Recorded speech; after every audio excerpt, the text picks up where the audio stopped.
এরে আল্লাহর বান্দা, তুমি চতুর্মুখী দুর্বল, খানার বেলায় দুর্বল, ঘুমের বেলায় দুর্বল, মেধার বেলায় দুর্বল, দুনিয়ার লাইনেও দুর্বল, তুমি আখিরাতের লাইনে দুর্বল। এখন যদি তুমি জান্নাতের পথে চলতে চাও, একা একা চলা যাবে না, তোমার সাহায্য নিতেই হবে। সাহায্য ছাড়া চলার কোনো রাস্তা নাই। তুমি কোরআন পড়তে জানো না, নবীর সুন্নত কোনটা বুঝো না। এখন যারা সুন্নত জানে, কোরআন জানে, তাদের কাছে যেতেই হবে। ওলামায়ে আহলে হকের পরামর্শ ছাড়া চলার উপায় নাই। সাহায্য ছাড়া চলা যাবে না। সাহায্য তুমি কার থেকে নিবারে বাবা? এমন একজন থেকে সাহায্য নাও যার মধ্যে কোনো অভাব নাই, যার পেছনে কোনো স্বার্থ নাই। দুনিয়াতে নজর করে দেখলাম স্বার্থ ছাড়া কোনো মানুষ দুনিয়াতে নাই। আছে? অভাব ছাড়া কোনো মানুষ নাই, বরং টাকা যার যত বেশি তার অভাব তত বড়। যারা যত বড় লোক তারা অভাব তত বড়। অভাব গরিবের 100 টাকায় সমাধান হয়, বড় লোকের 1,00,000 টাকায় অভাব সমাধান হয় না। এই স্বার্থ ছাড়া, অভাব ছাড়া একজন পাইবা, তিনি আর কেউ নয়, আমার আল্লাহ। ইয়া আইয়ুহান নাস আনতুমুল ফুকারাউ ইলাল্লাহ ওয়াল্লাহু হুয়াল গানিয়্যুল হামিদ।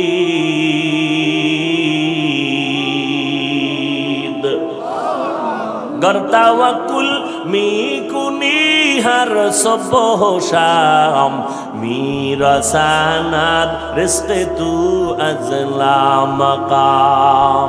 বাহাদুরি করিও না রে বাবা, অন্যের সাহায্য ছাড়া চলা যাবে না। দোয়াও কিন্তু একটা সাহায্য, দোয়াও সাহায্য। সাহায্য ছাড়া চলা যাবে না।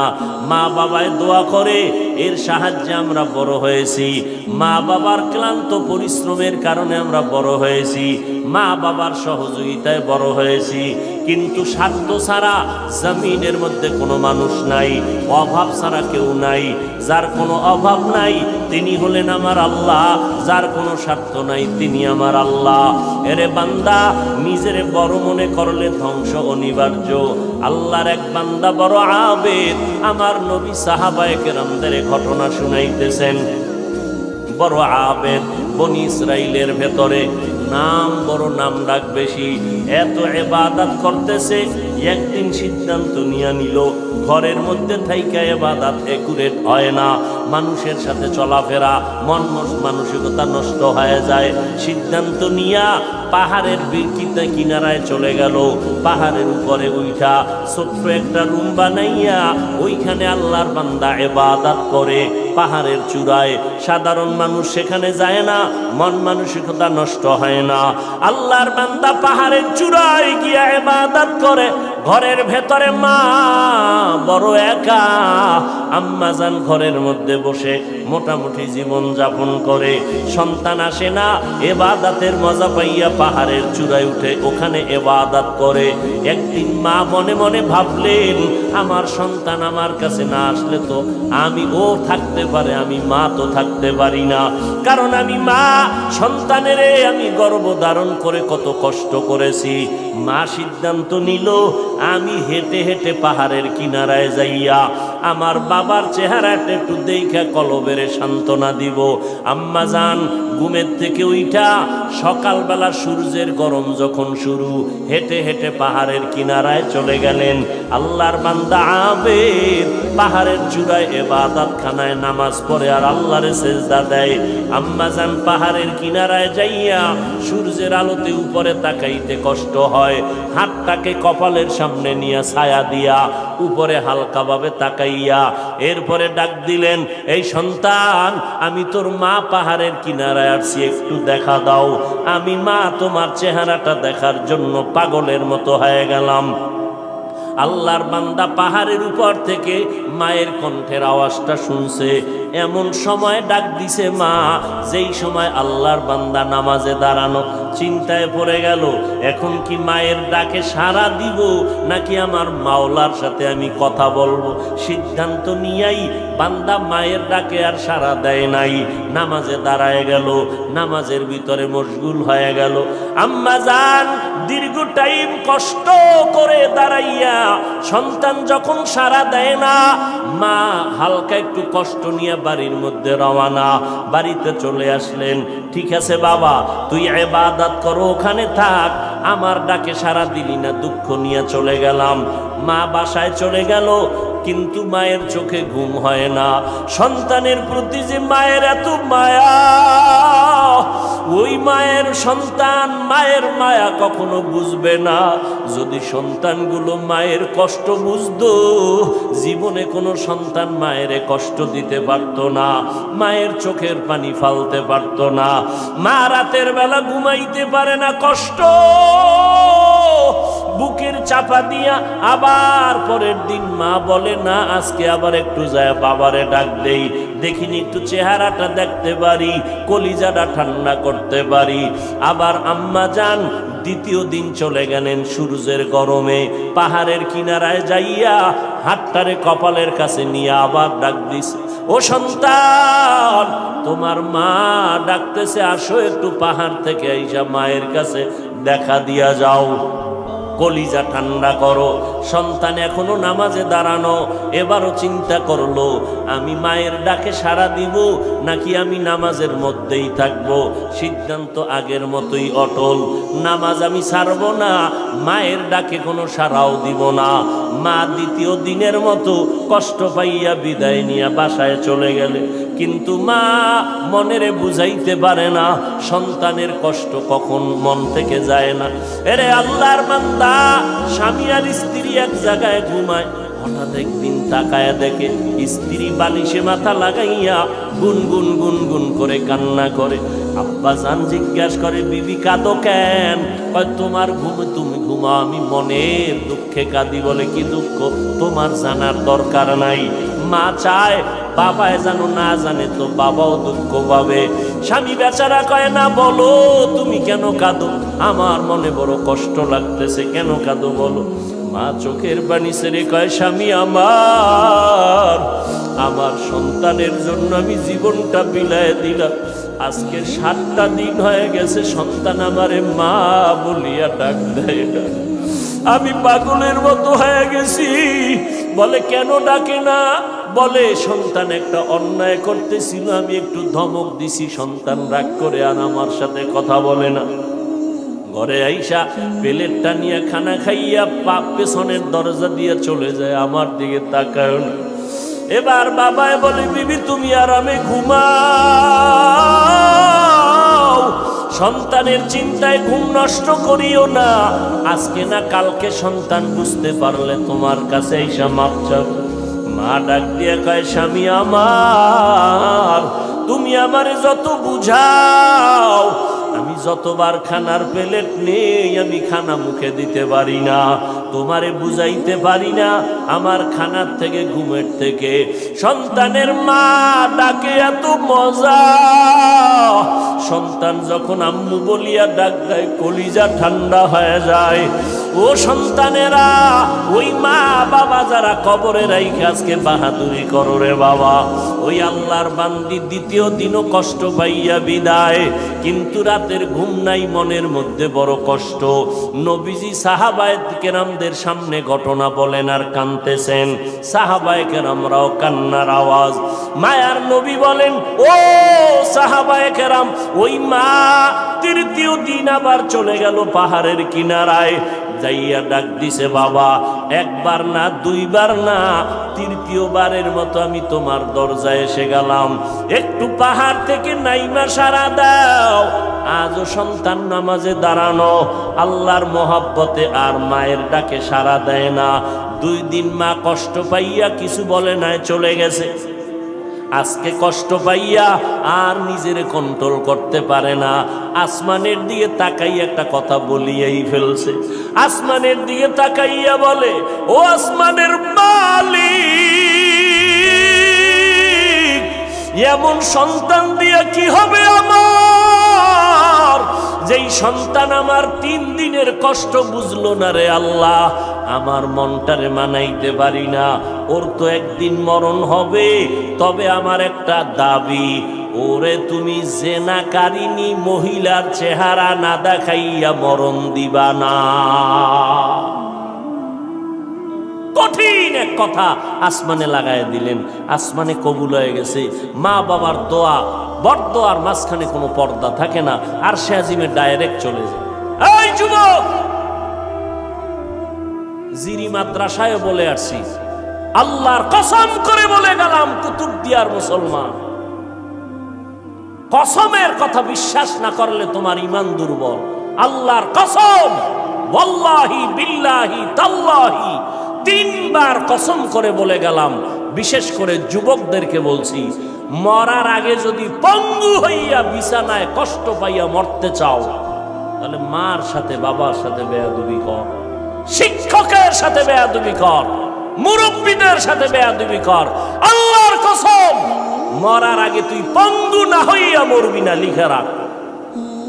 আমার কথাটাকে যদি অবিশ্বাস করো, তোমার ঈমান চলে যাবে, কারণ আমি 3 বার কসম খেয়ে বলে গেছি।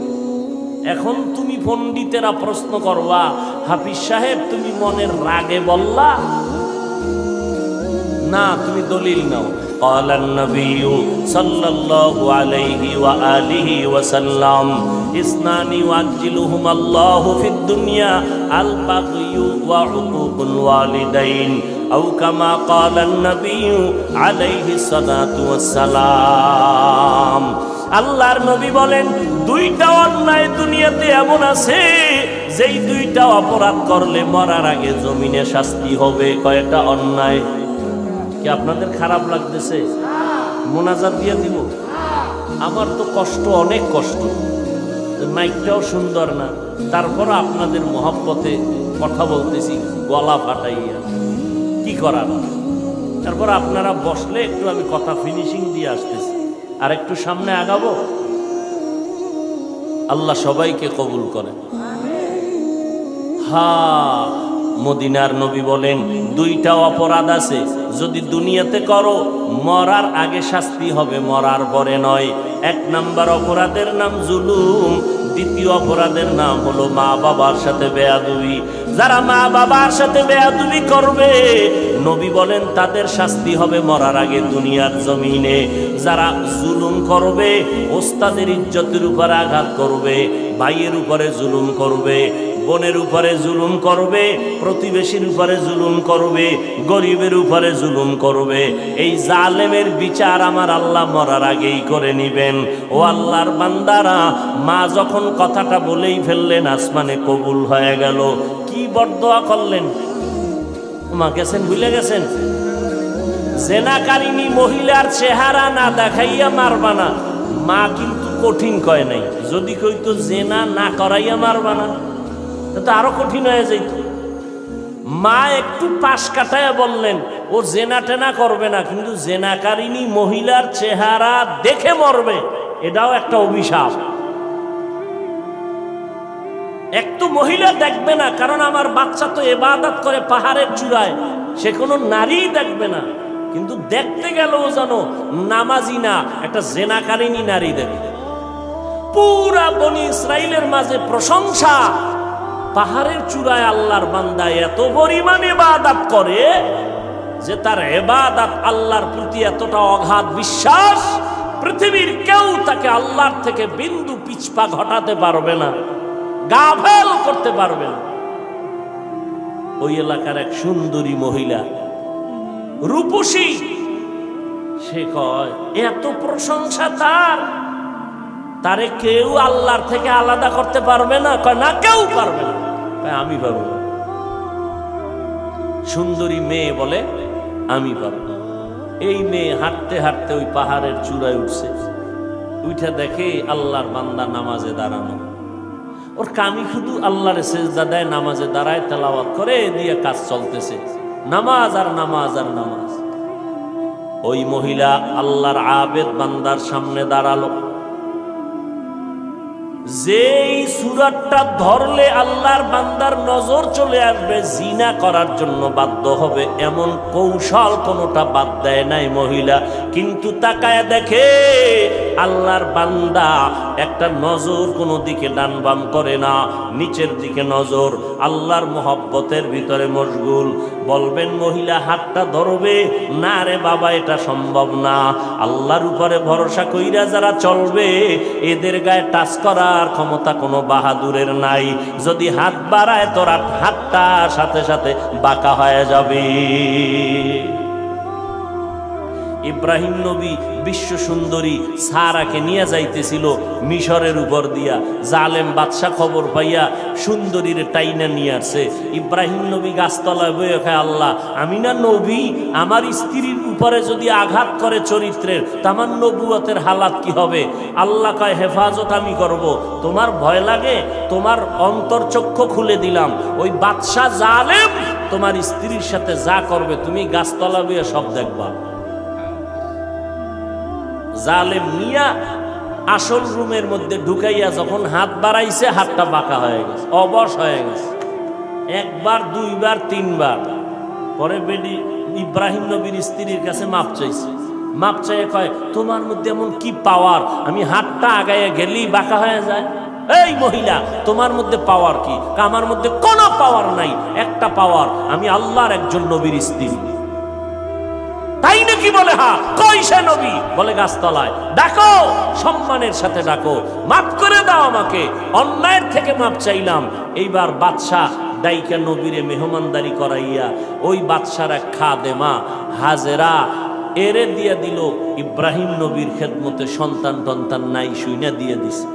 ইব্রাহিম নবী বিবাহের বন্ধনে আবদ্ধ কইরা এরপরে সে ৮০ বছরের পরে মাওলা একটা সন্তান দিলেন ইসমাইল নামে। তাও প্রথম স্ত্রীর থেকে নয়, দ্বিতীয় স্ত্রী হাজেরা আলাইহাস সালাম থেকে। ওই মহিলা পাহাড়ের চূড়ায় উঠা আল্লাহর বান্দার সামনে যত অপকৌশল করার প্রয়োজন করছে, কিন্তু বান্দার দিলকে তার দিকে আকৃষ্ট করতে। এই যুবক, বুঝো কিছু, তুমিও মুসলমান, আর তোমার মন আকৃষ্ট করবে কিভাবে? তুমি আকৃষ্ট আর একজনকে করতেছ। একজনকে করলে তো হইতো যে হ্যাঁ একবারের মাইয়ার মন আকৃষ্ট করে বিয়ে করে জীবন চালায়। তুমি করতে করতে 10টা মাইয়ার জীবনের উপরে আক্রমণ করেছ। এর ঝাল আল্লাহ দুনিয়ায় মিটাবে, মরার পরে না। জুলুম করেছ নারীর ইজ্জতের উপরে, বিচার হবে মরার আগে, রসুলের হাদিস। মহিলা এবার সার্থক না ব্যর্থ? দেখছেন আপনার এরকম বেউস পাহাড়ের চূড়ায় মহিলা কি সার্থক না ব্যর্থ? সার্থক। ব্যর্থ হয়ে গেল, পুরুষের সাথে দুর্বল হয়ে গেল, পারল না, জিতবে নাইমে আসে নিচে। যখন সোজা ভারী নেই, এবার বাঁকা তোরে ঠিক করুন। বাঁকা কি? নিচে নাইমা চলে গেল। ওই পাহাড়ের পাশে একটা বিশাল খোলা ময়দান, ময়দানের ভিতরে একটা রাখাল বকরি চড়ায়। ওই রাখালকে ধরলো, রাখালের সামনে যাইয়া অপকৌশল করে রাখালের সাথে জিনা করেছে এই নারী। একটা ছেলে সন্তান হয়ে গেল। ছেলে সন্তানটা হাতের মধ্যে নিয়া ওই বেশ্যা নারী এলাকায় ঘুরে আর কয় বাচ্চা হলো ওই পাহাড়ের চূড়ায়।